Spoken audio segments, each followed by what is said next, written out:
할렐루야! 2025년 8월 27일 수요일 아침입니다. 성도들에게 찾아가는 말씀, 오늘은 신명기 6장의 말씀을 함께 묵상합니다. 여러분 혹시 이스라엘에 가보신 적 있으신가요? 예루살렘 골목길을 걷다 보면 거의 모든 유대인 가정의 문 옆에 작은 상자가 붙어 있는 것을 볼 수 있다고 합니다.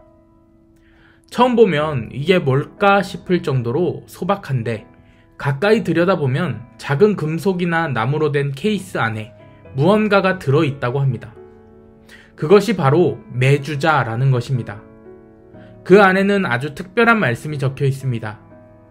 신명기 6장 4절부터 9절까지의 말씀, 쉐마라고 불리는 구절입니다. 이스라엘아 들으라, 우리 하나님 여호와는 오직 유일한 여호와이시니 너는 마음을 다하고 뜻을 다하고 힘을 다하여 내 하나님 여호와를 사랑하라. 그리고 이어서 오늘 내가 내게 명하는 이 말씀을 너는 마음에 새기고 내 자녀에게 부지런히 가르치며 또 내 집 문설주와 바깥문에 기록할지니라 라는 부분까지 그대로 적혀 있습니다. 유대인들은 지금도 그 말씀을 문자 그대로 지킨다고 합니다. 집을 나설 때마다 또 집에 들어올 때마다 문 옆에 붙어있는 메주자에 손가락을 대고 그 손가락을 입술에 가져갑니다. 이러한 모습들은 그들이 신앙을 눈에 보이는 흔적으로 남기는 행위입니다. 말씀을 마음속에만 담아두는 것이 아니라 매일 오가며 반드시 마주치는 삶의 자리에 말씀을 새겨 넣는 것입니다.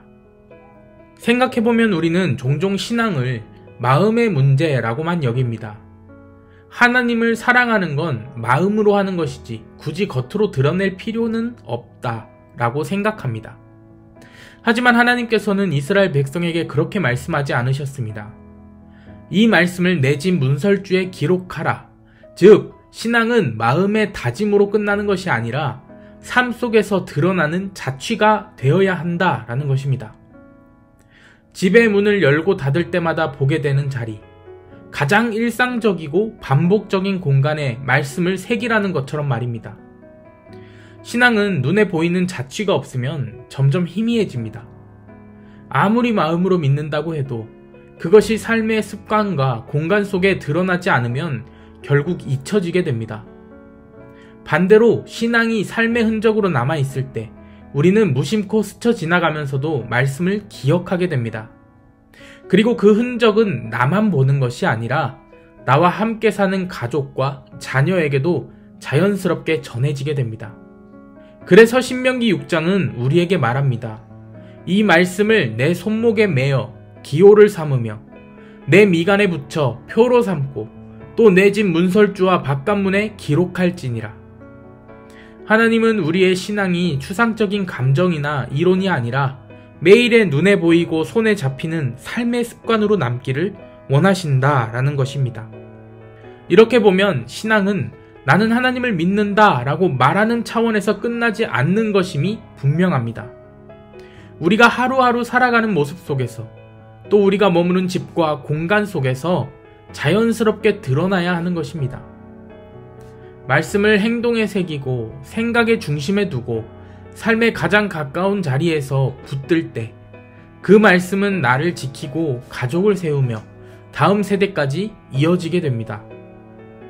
그렇다면 오늘 우리는 어떻게 이 말씀을 우리의 삶에 새길 수 있을까요? 이스라엘 사람들처럼 집 문설주에 메주자를 붙이는 것도 물론 의미가 있지만 더 중요한 것은 우리의 삶 속에서 말씀의 흔적을 실제로 만들어가는 것입니다. 가정에서부터 시작할 수도 있습니다. 거실에 성경 구절 하나를 붙여두는 일, 자녀와 함께 식탁에서 말씀 한 구절을 나누는 일, 하루를 마치며 짧게라도 말씀을 읽고 기도하는 일, 이런 작은 흔적들이 결국은 우리 가정의 문설주가 됩니다. 이런 흔적들을 보며 자란 우리 아이들이 어른이 되었을 때 마음속에 가장 깊이 남는 것은 부모가 남긴 말씀의 자취일 것입니다. 또 우리의 일상에서도 말씀의 문설주를 세울 수 있습니다. 바쁜 하루를 시작하기 전에 짧은 기도로 말씀을 붙드는 습관, 직장에서 부당한 선택 앞에 섰을 때 말씀을 기준으로 판단하는 태도, 사람을 대할 때 말씀대로 사랑과 진실함으로 대하려는 노력. 이것이 곧 우리 손목에 메고 이마에 붙이는 행위입니다. 신앙은 예배 시간의 고백만으로 증명되지 않습니다. 일터에서, 가정에서, 관계 속에서 드러나는 자취가 있을 때 비로소 세상은 우리의 믿음을 보게 됩니다. 오늘 여러분의 집 문설주에는 무엇이 새겨져 있습니까? 우리의 손목에는, 우리의 생각에는 어떤 흔적이 남아 있습니까? 세상의 가치와 습관이 아니라 하나님의 말씀을 새기고 싶다면 오늘 이 자리에서 작은 실천 하나를 정해보시길 바랍니다. 자녀와 함께 말씀을 읽는 것일 수도 있고 일터 책상 위에 성경 구절을 붙여두는 것일 수도 있습니다. 그 작은 시작이 여러분의 삶 전체에 문설주가 되어 하나님의 말씀을 늘 기억하게 하고 그 말씀 안에서 흔들리지 않는 삶을 살게 할 것입니다. 오늘 이 아침 우리가 할 일은 거창한 일이 아닙니다. 오늘의 말씀을 삶의 자리에 두는 것, 작은 구절 하나라도 붙들고 시작하는 것입니다. 그 작은 문설주가 우리의 삶에 실천되어 말씀의 흔적이 새겨지는 인생들이 되시기를 주님의 이름으로 간절히 축원합니다. 아멘. 오늘은 우리를 대표해서 손유라 집사님께서 기도해 주시겠습니다. 다 함께 기도합니다. 사랑의 하나님, 오늘도 눈을 뜨자마자 주님을 찾게 하시는 은혜 감사합니다. 이른 아침 잠들기 쉬운 몸을 깨우고 이 자리에 나온 것은 우리가 여전히 주님을 갈망하기 때문입니다. 우리 교회가 걸어온 49년의 시간, 그 발자국마다 기쁨도 눈물도 실패도 회복도 있었습니다. 그러나 단 한 번도 우리를 놓지 않으신 주님의 손길을 기억합니다. 이제 곧 부흥회를 맞이합니다. 하나님, 이번 부흥회가 그저 일정 하나로 지나가지 않게 하시고 우리가 기대하지 못한 새해 바람과 새해 숨결이 불어오는 시간이 되게 하시옵소서.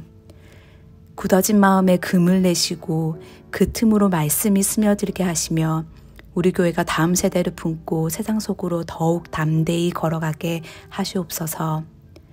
오늘 하루를 주님께 올려드립니다.